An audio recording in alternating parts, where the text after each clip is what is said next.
Hi, welcome to Richard Gabili YouTube channel, and for today's tutorial, I will be teaching you on how to turn on and off speak item attributes in switch control on iPhone X. But first, kindly subscribe to this channel and don't forget to hit the subscribe button and the bell to notify you for the new updates. And let's start.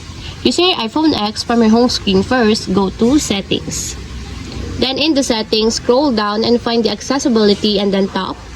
Then in the accessibility, scroll down again and go to physical and motor section and then tap the switch control. Then in this part, in the switch control, scroll down and go to audio section and then tap the speech. Then in the speech, find the speak item attributes, and as you will see, there's a switch button located on the side of it.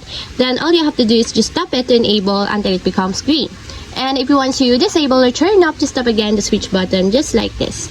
And that's it, we have successfully turned on and off item attributes and switch control on iPhone X. If you have a question, can you comment down below, and don't forget to hit the subscribe button and the bell to notify you for the new updates. And thank you for watching!